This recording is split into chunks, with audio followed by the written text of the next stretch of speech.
ऐसे जो वेद में कहा गया है कि ये जो शरीर में ही जो आत्मा है, वही जो ब्रह्म है, वही राम है, वही विष्णु है, वही ईश्वर है। तो ये शरीर में ही जो है सारे देवता निवास करते हैं। तो इसे जो अथर्ववेद के जो 11 नंबर कांड, जो 8 नंबर सूत्र और 30 नंबर मंत्र में बोला गया है कि जा आपो जाश्च देवता जा विराट ब्रह्मणा सहो शरीरं ब्रह्म प्राविश शरीरेधि प्रजापति। ये जो मंत्र में साफ कहा गया है कि जा आपो जाश्च देवता जा विराट ब्रह्मणा सहो, जो आप देव है, जो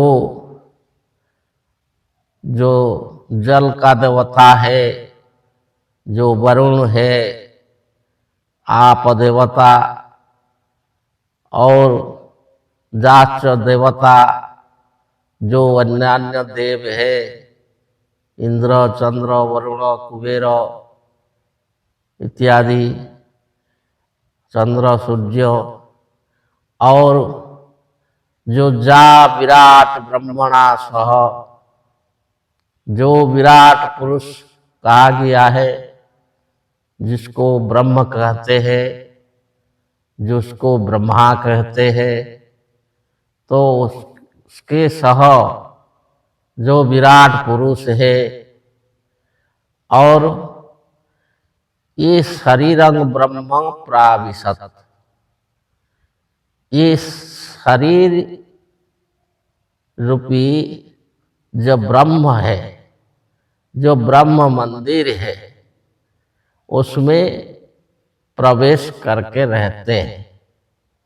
जो शरीर है, ये शरीर भी ब्रह्म है। जैसे कि पहले व्याख्यान किया गया था कि आप्यायन्तु ममंगानि वाक् प्राण चक्षु श्रोत्र मथो बलम इंद्रियाणि च सर्वाणि सर्वं खलु इदं ब्रह्म। तो ये जो सारे इंद्रियां है, जो प्राण है, जो वाक वाणी है, ये सब शरीर जो है, शरीर का अंग अंग है, ये सब ब्रह्म है। तो ये शरीरं ब्रह्म, ये ब्रह्म शरीर में ये सारे देवता प्रवेश करके रहते हैं। और ये जो शरीरेधि प्रजापति, जो प्रजापति है, जो प्रजा सृष्टि करने वाला है, जो सबका सृष्टि करता है, उसको प्रजापति बोला जाता है। जो पहले यजुर्वेद के मंत्र में व्याख्यान हुआ था कि प्राणदेष्टा प्राण दृष्टि प्राणबाहु प्रजापति, प्राण विराट प्राण दृष्टि प्राणबाहु प्रजापति, प्राण हो सूर्य चंद्रमा प्राणं सर्व उपासते। तो जैसे वहां कहा गया था कि ये प्राण ही प्रजापति है, सृष्टि करता है। जो जहाँ प्राण है वहाँ सृष्टि होती है, जहाँ प्राण नहीं है उसको मृतक बोला जाता है, जड़ बोला जाता है। और जो मृतक है, जो जड़ है, वो कभी सृष्टि नहीं करता है, नहीं कर पाता है। क्यों? कि जो प्राण ही नहीं होने से, जो चेतन नहीं होने से, जो जो क्रियाशील नहीं होने से वो कुछ भी कर नहीं पाता है, जो जड़ है। लेकिन जहाँ प्राण है तो वही प्राण जो है रहने के कारण सारे सृष्टि होती है। तो इसलिए ये प्राण ही प्रजापति है। और ऐसे जो प्रजापति है, जो ब्रह्मा है, जो कुबेर है, वरुण है और इत्यादि सब जो देवता है, ये सारे देवता इस शरीर में रहते हैं। इस मंत्र में यही बताया जाता है। जैसे कि जो योग शास्त्र में भी बताया गया है कि आधारे विघ्नराजस्यो लिंगेश्चो मकरध्वज पद्मजोनि भवति नाभि हृदये विष्णुदेवता कंठे चो सारला देवी ललाटे चो निराकार। तो इसमें जो चक्र विधि बताया गया था, जो अष्टचक्र नवद्वारा, तो उसमें जो 6 चक्र का बताते हैं कि जो आधार चक्र में गणेश जी, और जो स्वाधिष्ठान चक्र लिंग चक्र में जो कामदेव है, जो नाभि जो मणिपुर चक्र में जो ब्रह्मा जी है, जो हृदय चक्र अनाहत में विष्णु जी है, जो कंठ में सरस्वती है, और ललाट में जो त्रिकुट में आज्ञा चक्र में जो है निराकार है। तो निराकार का मतलब जो समझते हैं कि जिसका कोई आकार नहीं है वही निराकार है, ये अर्थ गलत है। ऐसा अर्थ नहीं है। निराकार का मतलब है जिससे सब आकार निकला है,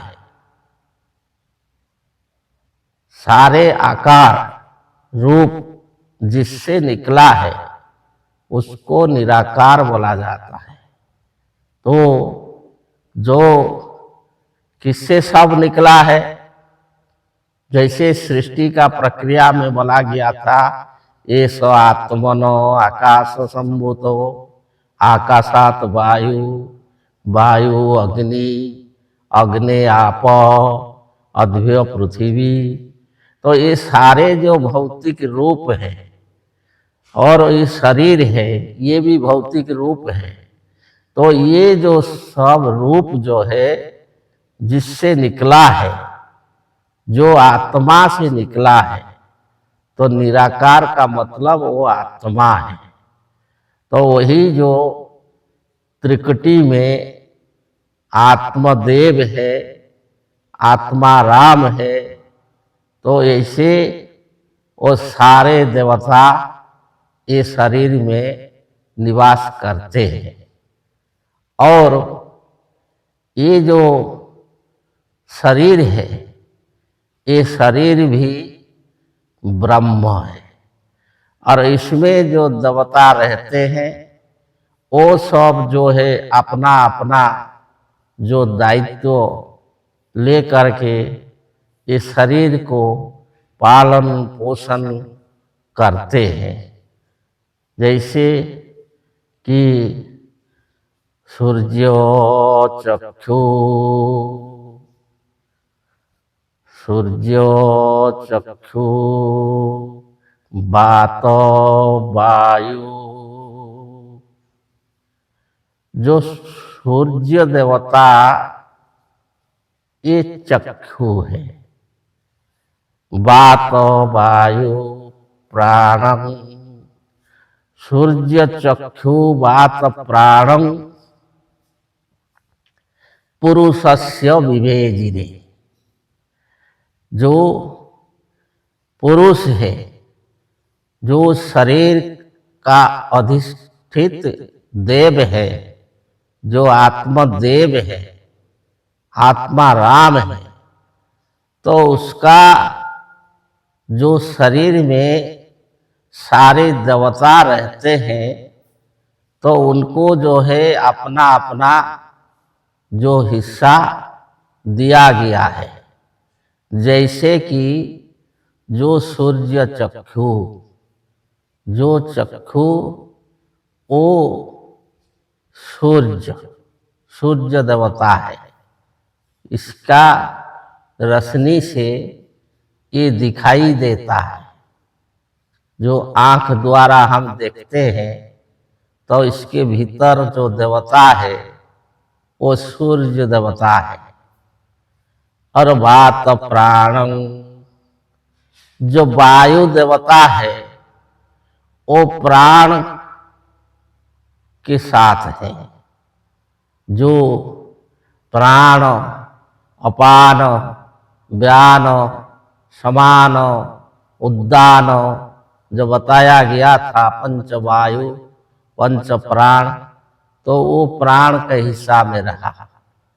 जो सूर्य के हिस्से में चक्षु और प्राण के हिस्से में वायु, ऐसे जो विभाजन कर दिया गया। अथा अस्य इतरम मानम देवा प्रयच्छन अग्नयम।